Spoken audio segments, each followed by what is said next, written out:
Hello, hello.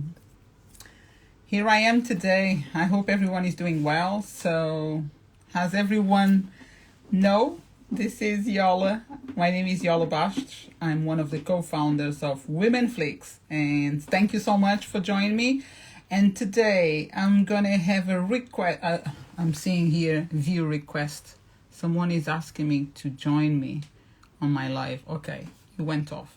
So was not my guest. So we're gonna have a live, and I will be with Anca Trifan. She is the CEO, the founder, and creator of three fan events.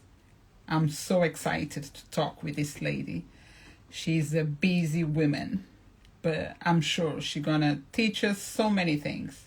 I hope my camera is fine. Everyone can see me. And let's wait for Anka. Join me on the live. I'm gonna be checking my. There she is. She's here. She's about to start to join me. Let me check. Go live. Hey. Well done, Anka. Hi. You're gonna be yourself. Is gonna be there we go. Hello. Hi, Yola. Can you hear me okay? Yes, I can. I can hear you fine. How are you? Awesome. Very good. Thank you for inviting me to join your live. I was telling you the other day, I'm like, rookie question. How do you do this two-way Instagram live? Because I don't do a bunch of those, but it's super exciting to be here. That's fine. That there we go. We always starting something new, right? So these days Yep. we jump on the adventure to just do the lives, and I think it's a good thing for help others to learn about business or even about lifestyles or anything. But welcome and thank you so much for joining me today. Well, I'm And changing my filters over here because obviously I I can just see, realized I have filters. yeah, you I'm like, can, you stop it. can. Okay, maybe I'll just go to the normal one. Where was that? Like, I'm totally lost now. Sorry, I am so easily distracted by all the buttons. No worries, no worries. So tell me, first of all, before we start like with your introduction, could you tell me where you're talking from? I know you're not, I'm in London, but are you not in UK, right? I am not in UK. I'm not even on that side of the world. I am in US, Okay. and from all over the place, of all the places in US that I could be from, is I'm on the West Coast, but on in Boise, Idaho, which for anyone that's not familiar with the US, because it's quite No. large, is sort of like in between Oregon and Utah and California. So if you know Okay. that side of the Yeah. Pacific Northwest, that's where Yes. Idaho falls in. Yes. Yes. I know. I never heard about you where you specific are, but Utah, I know this name. Yes. Yeah, I've so it's never. right above Utah, the state, and then right between, Oregon and Utah on that side of the country. Yeah. But Fantastic. originally, I call myself European because originally I am from Romania and I have actually Okay. quite an extended family in Europe and in multiple countries. England is one of them, and then Austria and Italy and Spain and let's see, Romania, Everywhere. obviously. I'm pretty sure I'm missing some countries right now, but yeah. Oh my God, that's amazing. So you're from Romania. So what made you to move to USA? Well, it's a long story, but if we've got time, and we might as well. What are we going to talk Sure. about, right? Oh, how long you been there? I've been in US for almost 20 years now. So when Yeah. I finished college, I just wanted a different opportunity for myself. I wanted to pursue a very technical field, which at the time in Romania was just not available. Even now, it's a little, tricky to get into as a woman. So I just wanted something else for myself. I had this dream of moving to US, since I remember, I think I was 11. I had the Statue of Liberty like as a picture, like a postcard or something, and it was glued onto my just on my furniture in my room, talking about vision boards, right? And I remember just keeping that, as a reminder of one day I want to see the Statue of Liberty. One day I want to live there. I don't know how that was going to look like. I didn't know if that was even possible, because first off, at the time, to move to a country like US, you needed a visa, you needed lots of money, you needed to, be able to afford to make such a life change lifestyle, right? So that was my main driver. And then there's a few different things that sort of like personally that happened around that time, and I was ready to, I worked really hard to, I think I needed like $650 to get on the plane to buy me some, the tickets. And that was a lot of money at the time in Romanian money. That was like, I think a couple of years worth of income, So it was, and all I had was $150 extra, like pocket money. And I'm like, well, I'm going to get there and then we're going to see what's going to happen. And now there you are, Trifan Events. You are a business owner, and that's amazing. So tell us a bit there we go. You already told me about your moving from Romania to USA, but about your entrepreneurial story. How did you become a CEO and the founder of Trifan Events? Or what is, let's say, Anca, for people understand, before we talk about how did you become, what about we start, and what is Trifan? Trifan? That's the right name, right?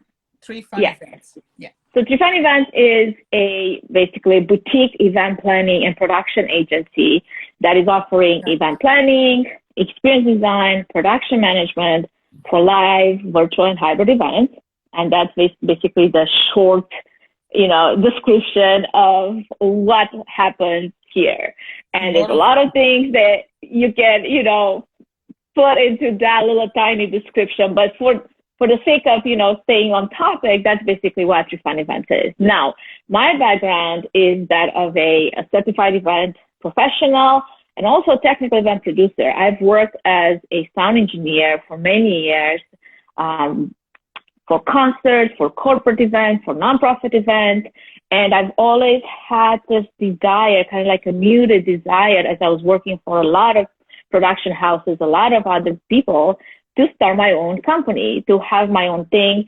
But because, again, I feel like as a woman into a very technical field and into a very small niche that, which is the AV technical production for events, that's mostly male dominated, I also was very insecure that I would be ready to be on my own, basically, to literally unplug from, all the support that I had at the time for the longest time, and just go after events on my own, and then figure out how I'm going to turn those people into clients, and how I'm going to then, plan their events and then execute those events, right? So I think it was a combination of a few different things that finally elevated my confidence that, yes, I can take onto this new journey, new chapter in my life. It's about time.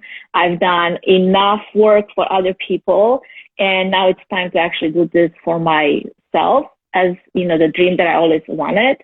And so for a little while, I was actually doing this in parallel while I started working on my branding and on my company, and still working for a few other companies, so I can still pay my bills, but also support the dream that I wanted to get into, which was creating this brand, which I realized that for me to be able to be visible and even, attract the right kind of client, I needed to be the brand. I needed to create something around it that Trifan Events means something to someone when they actually, when they go and check it out on social or on my webpage.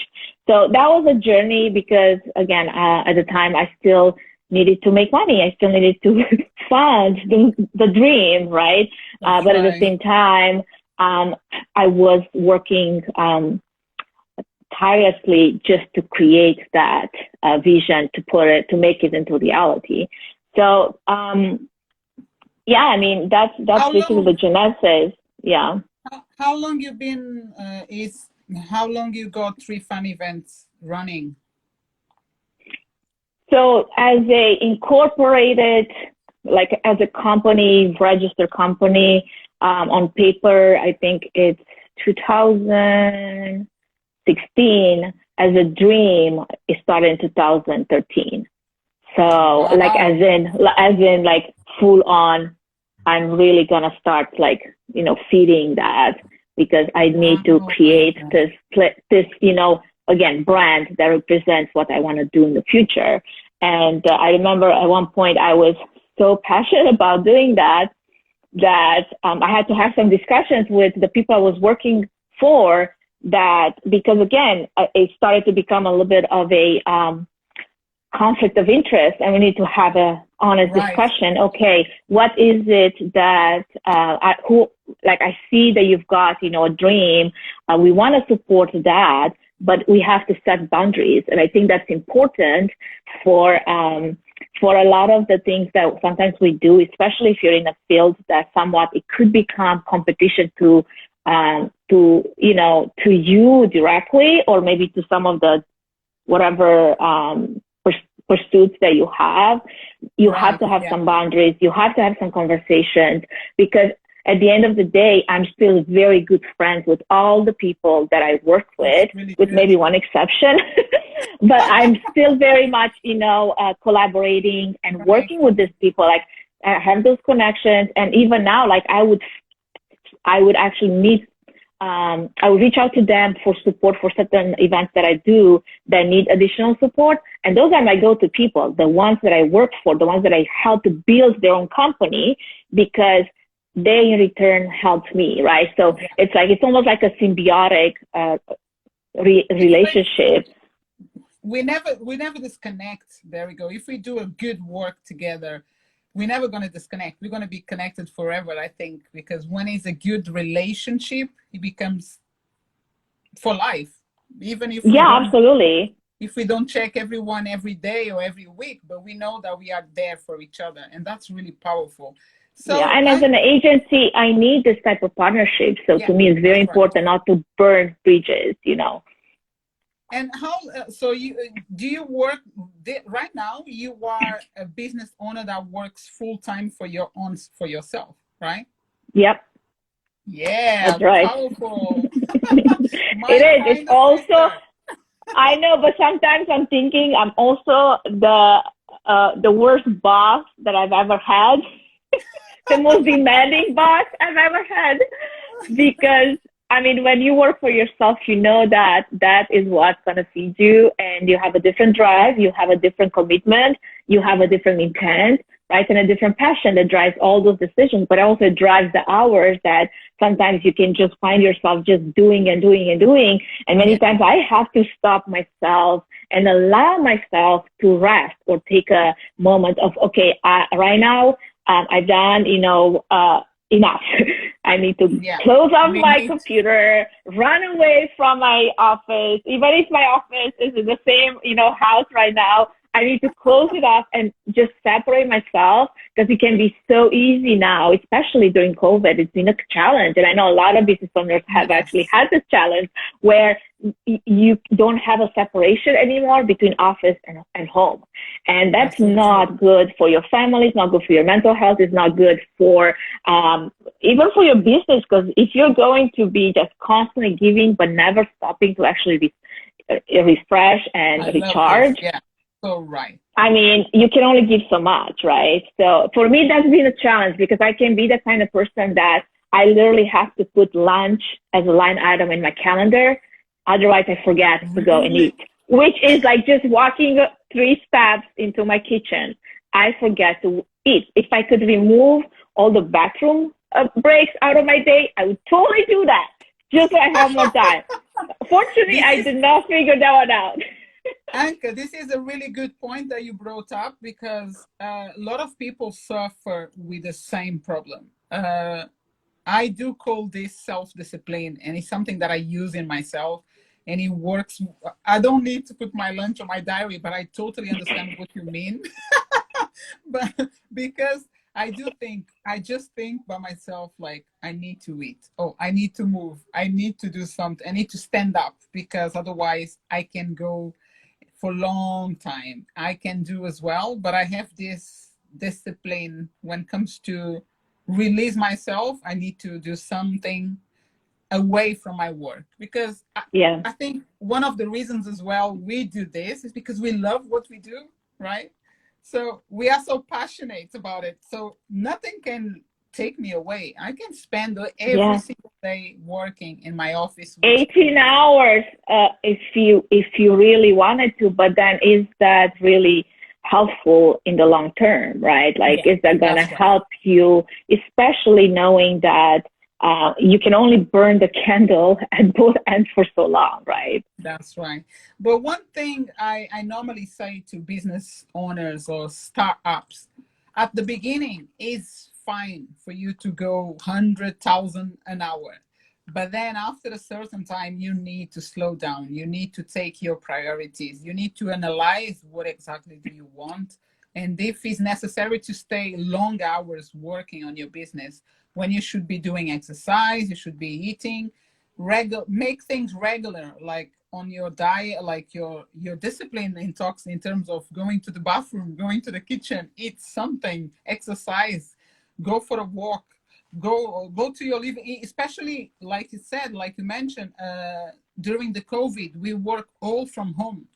I'm working from home all the time, and it would be very crazy if I don't have this discipline on me to just Yeah. stand up and move away from my work. But Yeah. I do.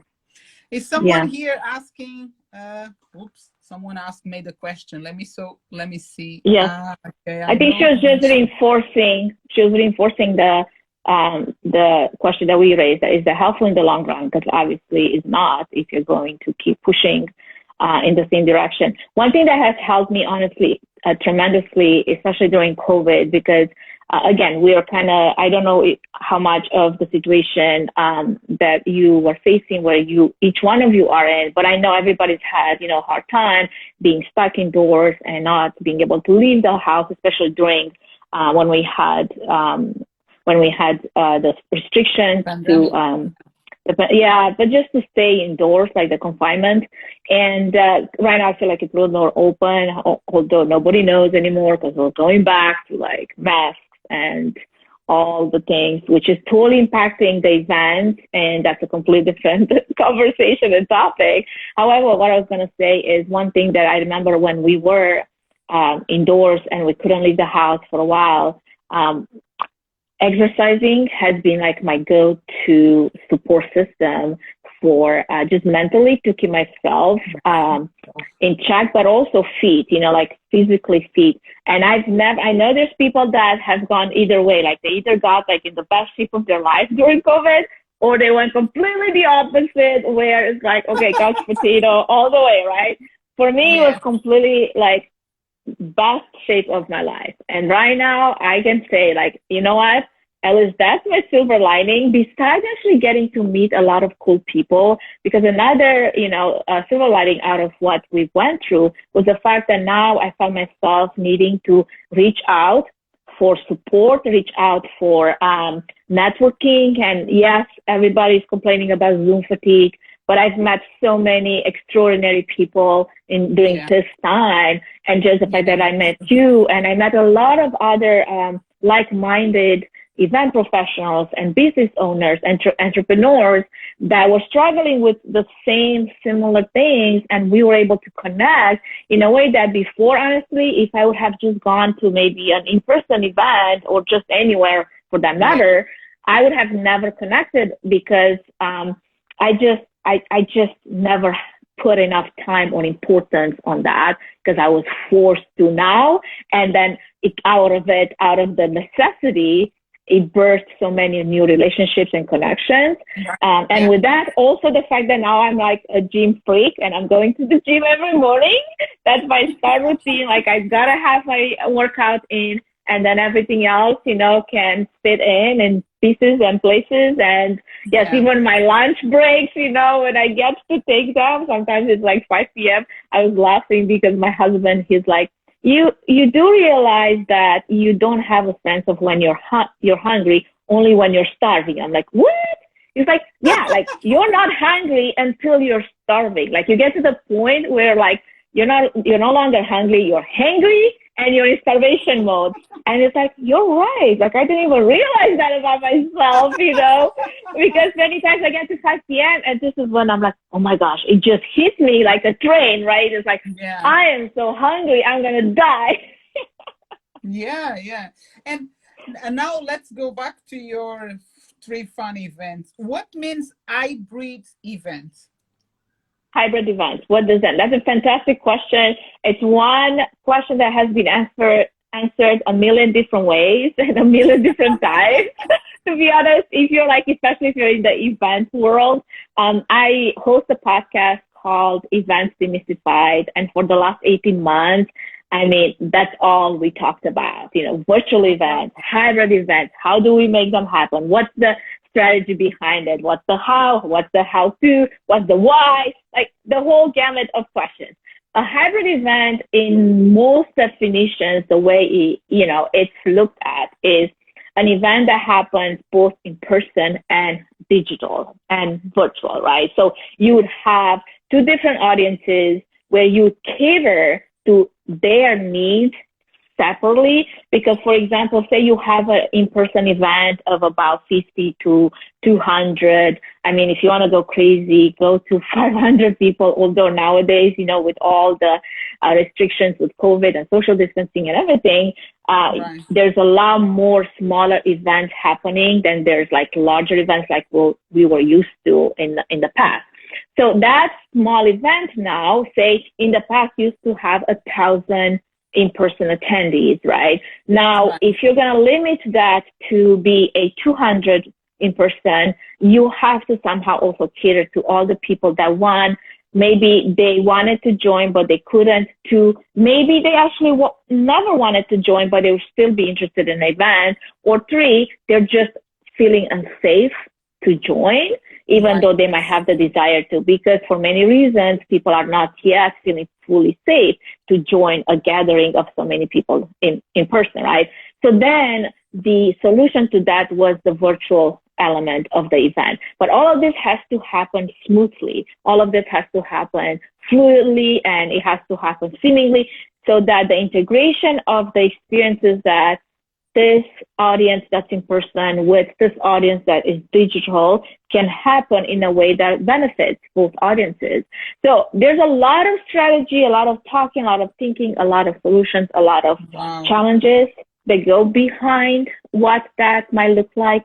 And there's many events that do it really well. There's many events that have failed to do it well. There's events that are they're challenging themselves to try and do it well, and sometimes it doesn't work out. So there's all kinds of like levels of what a hybrid event could look like.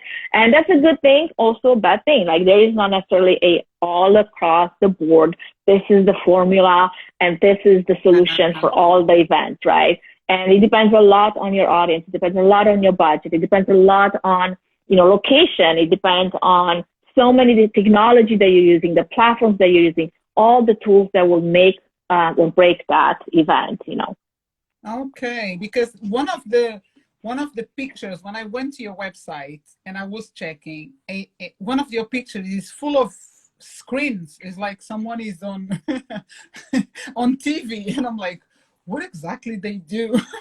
So that's my mission control when I actually produce virtual events. So a lot of the virtual events that I've done in the last 18 months, and it's been a lot of them, and virtual conferences and virtual fundraising galas have originated mission control from my office, from here, right here where I'm at. I'm like, even now I'm actually running after this into doing several tests for 2 conferences coming up, which are virtual conferences. They were supposed to be in person, but now, with the newest changes because of Delta variant, we had to pivot them back to virtual. And there's a lot of streaming that happens, a lot of content that gets created, a lot of run of shows and production schedules and conversations and meetings upon meetings and tests. And all of that has to happen in order to have a successful event. And I feel like with virtual events, more than ever, needing to properly test, needing to make sure that your presenters, especially if they're joining virtually, are tech checked and they're ready to join in live, and they have the proper equipment and they have the understanding of what is required of them. You'd be surprised how many conferences I've done where you would have, the best of intentions, and yet still you'd see someone coming in from their kitchen with like their wife in the background cooking in pots and like almost like banging on pots as they're presenting their presentation. You're like, what have we discussed? Why is this happening? I can't even stop this right now. We're just gonna have to run with it. And then also the liability of not understanding how sometimes you rely so heavily on your broadband, because now we all have to, right? But I remember we were streaming an event, and in the middle of the event, some of the servers somewhere in Midwest, like Vimeo servers, because we were streaming to Vimeo, they just crashed and burned. And that affected a whole lot of events, including our events. And then, in the background, trying to troubleshoot, sometimes 2 minutes of troubleshooting during the virtual event in the background feels like 50 minutes in real life. It feels like a lifetime, because there's a lot of people frustrated on the other side, like trying to join and the link's not working and their internet is crashing and whatever. They're not seeing what they're supposed to see, and you're trying to get the stream back up, and 1 minute feels like forever because there's just so much, pressure to get it back online.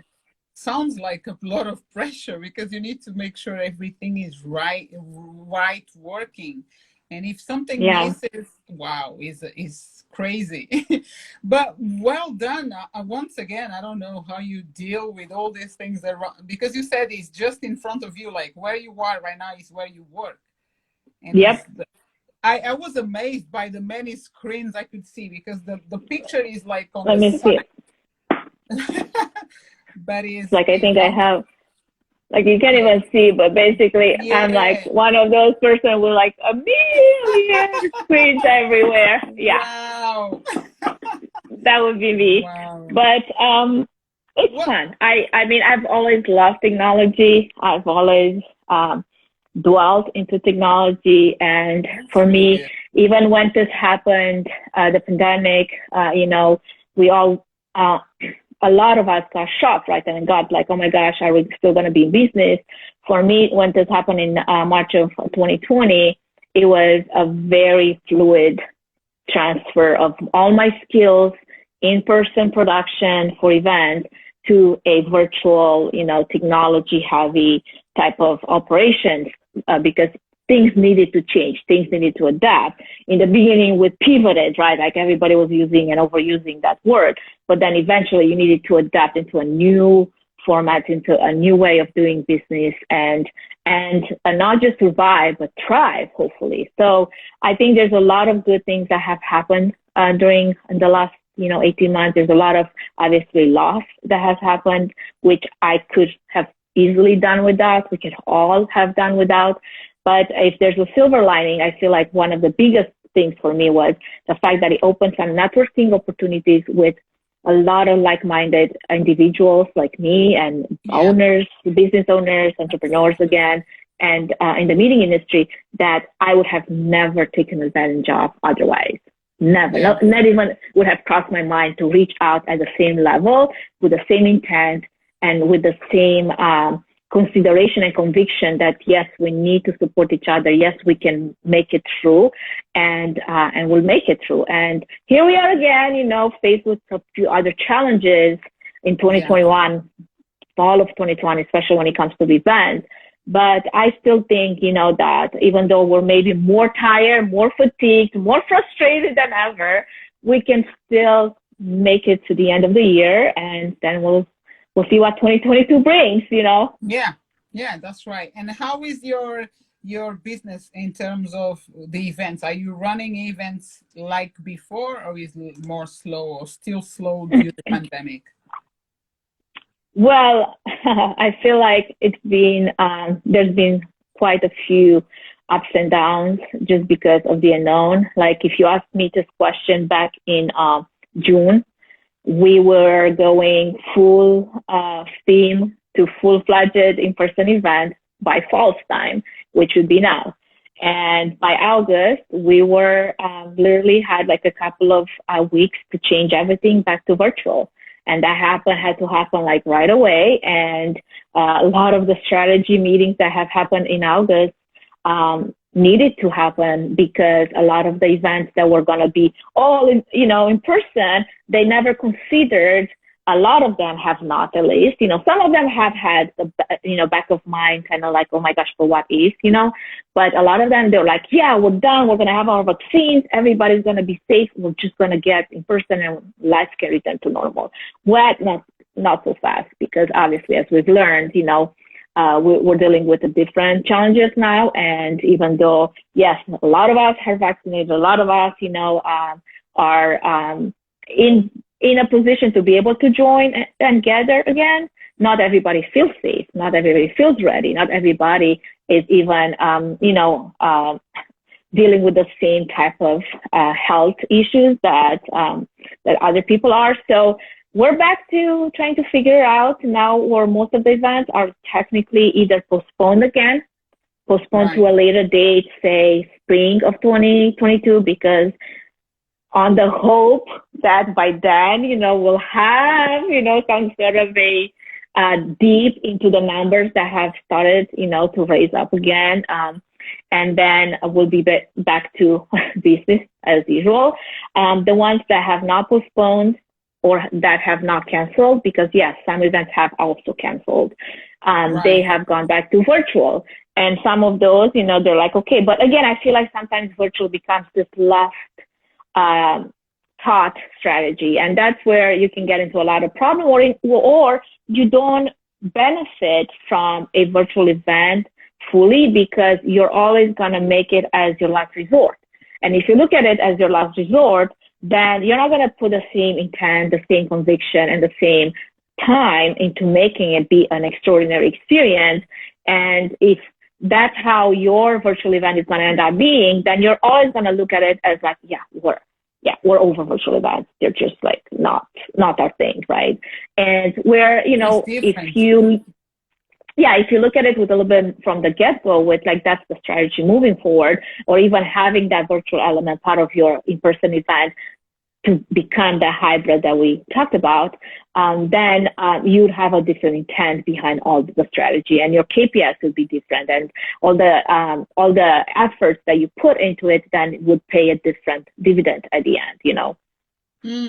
It's very different, because these days after pandemic, when I look to someone that invites me to a personal event, I think, oh, I'd rather to have a virtual, because I'm so used to now. I'm serious. I still on the mood of staying on virtual, but I want to go on personal events, but like on real, with people around, and listen the vibe and feel the vibe inside of the area. That is completely different. But I do understand why people is postponing like their events, and they still on the standby, because there we go. We're still living this thing. This thing, it hasn't finished, so we don't know what's coming. And we don't know when. Yeah. But what you just said, Yola, that's so funny, because it's a sentiment that a lot of people can relate to. I personally know that just last week, there was a in-person gala that I kind of wanted to go to. I wanted to join, but there's just like a conflict of schedules, and I just couldn't be in two places at once. So obviously the gala had to go, and so I needed to tend to other things that were more urgent. But I felt exactly the same way. I'm like, okay, now that I'm done tending to my things and I didn't need to leave the house, I didn't need to get ready, I didn't need to like step into my car, drive away to the event, I wish I could still partake. I literally felt FOMO from not being there. And I'm like, why couldn't they stream the event? So at least I can partake into a small part of it. Like, yeah, I couldn't be there in person. I couldn't be enjoying the meal. I couldn't be doing the networking. And I wasn't going to do all of that. But I still wanted to partake a little bit in the event because it was something that, again, I had an interest in. And the fact that I didn't offer the streaming option, it was so disappointing, because I'm sure there were more people that were feeling the same way like me, because you can only fit so many people in person, or you only have so many people that are going to come. But I think a lot of event organizers, what they're facing with is with this fear that if they do open up the virtual, right, they're going to basically, kill their in-person attendance. So in a way, they're like, well, by scarcity, I'm forcing you to come because, we have all these expenses now that are connected to the in-person event and all the meals that we needed to pay for and all of it. But at the same time, to me, it's like, but you're also excluding people by doing that, because think about a accessibility parking spot in front of a building.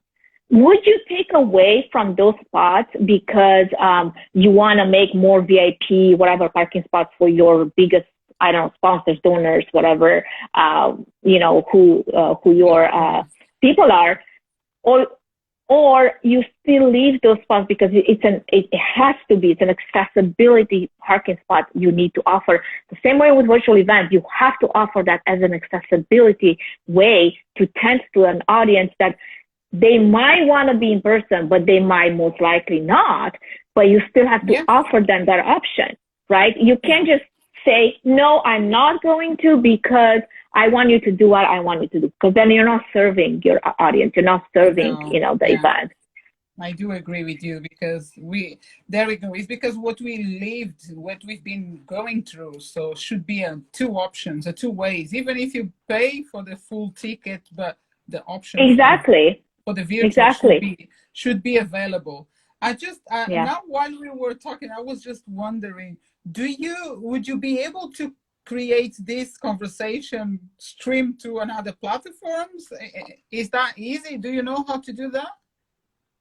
Here from Instagram? Not from Instagram. I normally, when I do, for example, when I go live for my podcast or any other really event that I do, that I host, I usually use a different virtual studio. I like to use StreamYard just because it has a lot of branding. Instagram has been very tricky to stream into and stream out of, because they're really, their API is super tight and crazy. And I knew of one platform that tried and attempted, and they're still trying to do it. It's called Live Pigeon. I worked a little bit with them. It's an application that you can use to stream, for example, like you would to Instagram, only from a different studio. Like you can even stream pre-recorded video if you wanted to, like you were live. And then you can stream live video like we're doing right now, but then not just the destination. It wouldn't be just Instagram. You can also do it where it's a multi-destination. So you can stream the same video to Instagram Live, to Facebook Live, to maybe LinkedIn Live, YouTube, whatever. So that way you have more reach with doing a multi-streaming. But out of Instagram itself, from Instagram, good luck. It's quite hard, because I think we should have an option to go and stream this to everywhere. But they don't want to. But they don't want to. They have their own interest. Yeah. Yes, right. So one thing, what could you say? How I make this question? What are the common tech challenges with hybrid within hybrid? What would you say? That's an excellent question. It could also take an hour or two to dissect into. But just at the top level, I would say some of the considerations to be taken into account, because they're part of the tech challenges that you are going to face with hybrid events, is this idea that because it's a it's an event that is set to cater to two separate audiences, where one of the audiences is in person and the other one is virtual. It will take two different teams. It will take a different production team, a different technology team. It will take a different type of strategy behind how do we connect those two audiences, what type of platform we need to, and then it's a consideration of budget as well, because the moment you start, because you're looking at the virtual audience meeting on a platform like the virtual venue, right? If they're going to be somewhere, you need to gather them somewhere, right? And in order to give them that type of interaction, right? Like just sending them to YouTube and ask them to, chat over on the side and make connections. That's the least you can do with a hybrid event, right? That's not necessarily giving people the opportunity to meet one-on-one, to maybe find out more about, say, Yola joined the event on YouTube and was chatting away, but there's no information around, like what's your profile, what's your link, what's your about section, just a little bit of a highlight, which is what the platform will give you, because it kind of gives you like a whole persona, like your business card is there on display. And now I have to do I need to go and Google Yola to see what exactly is she up to, because I kind of like her comments in the chat, but who is Yola? I don't know her. I want to learn more about her, right? So it takes extra steps for someone that's interested to go maybe on LinkedIn, check it out, or find out more, right? But if you offer them a platform, then you're able to give basically everyone the opportunity to just connect with, say, Anca. Oh, I see Anca saying a few things. I think I'm curious to learn about, more what else she has to say about this or that.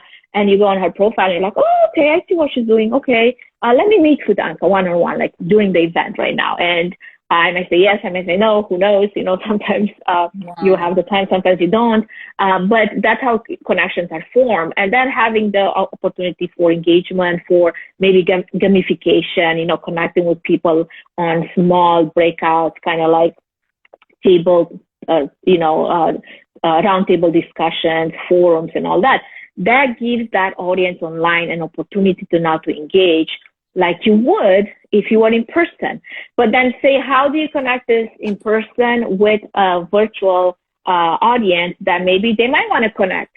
That's another level of production and of technology and challenges that might have to be addressed both for the in-person and the virtual platform, because you need to make that connection two ways, all right? It's are we going to have maybe this segment, this office become our, I don't know, a virtual Zoom room, where people can just go in and pick someone and talk to them like they would in real life, right? And all of that comes with having the right team, the right skill set, the right people, and the budget, right? Because none of that sounds free, and no, it is not, right? So that's one of the main challenges. So then before you even get there, I think the biggest question to ask is it necessary to make it that complicated? Is it necessary for us to expand that far, that deep into it? How can we create this engagement? And what options do we have at the level that we're at our budget level? Because this is one of the biggest things for smaller events, smaller organizations, smaller nonprofits maybe. How do we still get the benefit of the reach that a virtual event gives us, but without having to spend, thousands upon thousands of dollars to just, get us there? Right. So lots of challenges. Obviously, there is a lot of conversations that have to be had, and then a lot of choices that will have to be made, because not everything is for every event, and not everything is going to serve you well in the long term. Right. Very good explanation. Less than an hour. I tried my best. I almost had a counter over there, looking at with the back of my eye. That's good. So we are about to finish, because the time on Instagram will take us from here. But I would like to ask you also, where are you apart from Instagram? If people want to connect with you, where can they find you? how they can find you. Professionally, the best place is LinkedIn. If you go and just look Trifan events, I have a LinkedIn page, and that's where Anca Trifan, which is my name, would be as well. And then I sometimes I joke because really Instagram is, I have a Instagram page where it's all professional, but Instagram stories is where all the fun things happen, and where that's where I go and I have all my like behind the scenes, and bunch of my workouts are thrown in there. And like, for example, just yesterday, I went to therapy, as in gone to get another tattoo. So if you want to know the fun Anca behind the scenes, Instagram stories. If you want to connect with the actual professional page, is the Instagram page itself. But then professionally, if you have anything related to events, questions, qualifications, whatever it is that, it's something that you feel like you want to learn more, is LinkedIn. And then also check out the Events Demystified podcast, because that's where I really give a lot of tips, a lot of strategies, a lot of information out, especially as I connect with a lot of event professionals that I interview. And we have this type of conversations that just go quite deep sometimes into the strategy behind conferences, behind fundraising galas. I have a lot of nonprofit clients that I work for. So those are probably the best places, I'd say. Fantastic. Now, while you were talking, I just thought about to ask you one more thing. Actually, I will have another question, but if someone, do you have jobs, or like, let's say someone wants to work with you, how they do, or if you do that, if you have that option, like for jobs, do you work with interns? Do you have open places for work in your company? That's an excellent question. Honestly, because of the way I operate, I do partner with a lot of event professionals in my niche. I partner with production houses, with production AV teams. I sometimes partner with event planners that do just the event planning part of an event, so I can focus on the technology and the production side of the event. And I am kind of like the type of person that those relationships are so important to me, because they make or break an event. Should I possibly hire more help with maybe admin work, bookkeeping? Yes. Did I get myself to that point yet? No, because I feel like I'm very specific and particular about how I want things. Like for example, for my podcast, I do have help. I do have freelancers that work for me to help with the editing, and I'm a hard boss on myself as well as on others, because I have high expectations. But then sometimes it takes a little bit of trial and error to find the right people that connect with you and you connect with them to make sure that what you need gets done, right? So I feel like I'm always going like back and forth into finding a support, but it takes, as a business owner, it does take an investment of time, and it takes an investment of teaching like someone, okay, this is how I like things to be done, and creating processes so that you don't just have the expectations, but then you don't set them up for success either, right? So there's a few things that I'm, working to add on next year, but not right now. I'm not in the middle of the busy season. Like right now, I just, I'm like, I need to just rely on what I have and on the connections that I have. And my biggest thing is to partner, like being able to partner for an event with different smaller businesses. That's where, my heart is. Like, because again, for the longest time in my business, you do work with freelancers, you work with contractors, you work with other businesses. It's more like a B2B type of integration. And as an agency, that's really how you make those events happen, by having a support system of other partners that do something really well, and you want to bring them in to do that one thing, and then you bring somebody else in to do this other thing, right? So it's like it is not just one person does it all. It is the support of multiple people, multiple teams to create the final product, which is the event. Fantastic. Thank you. Thank you, Anca. Thank you so much. I love it. I love it. Thank And you. I promise it's my last one. So I keep saying one more, one more. I'm crazy. But when you register for do the live with me, I asked you about a promotion or freebie, and you dropped me a link. Could you tell our listeners, everyone that is here, what is about that link? What is that for? What link can take them? Was it a calendar link for a 20-minute free consultation? Is that what it was? No, it's trifanevents.com hybrid event services. Okay, so that's really the services that encompass really the type of product that the agency provides for clients. But part of that page, there's actually at the top, there's a link that takes you to a 20-minute free consultation. If you needed to take advantage of that, just go to trifanevents.com. I don't know if you can put that link somewhere in here or maybe in the comments. And then I think one of the top links is like schedule a consultation, a free consultation. And then if you have specific questions related to your event specifically, then we can have a brainstorming chat about what would be best serving your event. And this has nothing to do with hiring me or not for your event. If you just have some questions, you're like, okay, I just need to figure out what would be the best approach or what would be the best strategy or what, if you have any advice for my particular situation, I would just take advantage of that. Fantastic. So this is it. Now I'm not going to have another question.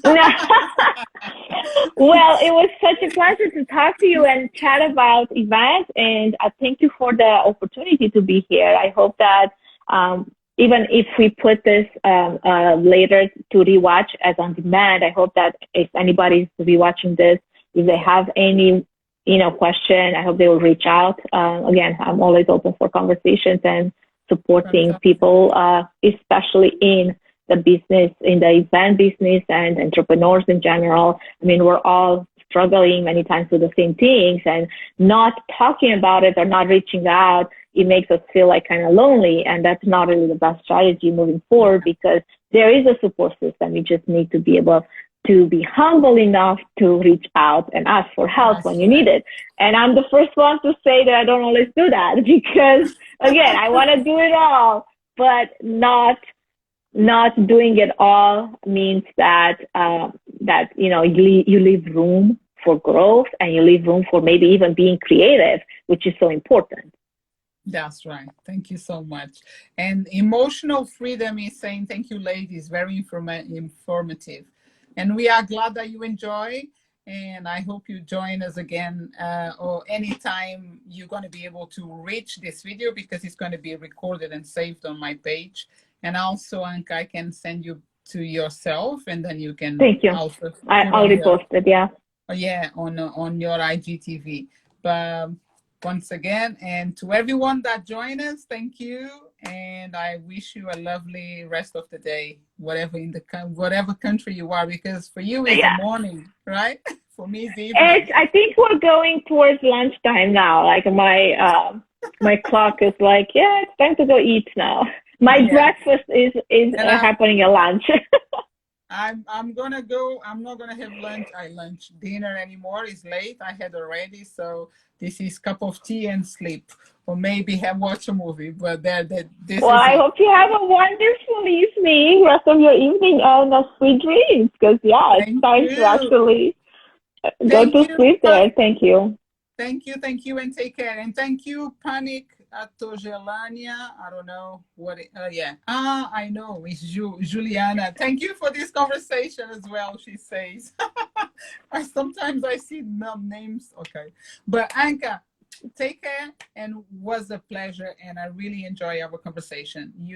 Thank you showed me your so much. Braveness, and also this thing about the virtual life. Like, I didn't have idea how this works, but now I know a little bit more about these events and how that works, and how hard it is, this work. And well done, girl. Well done. Thank you so much. Appreciate you. Have a good one.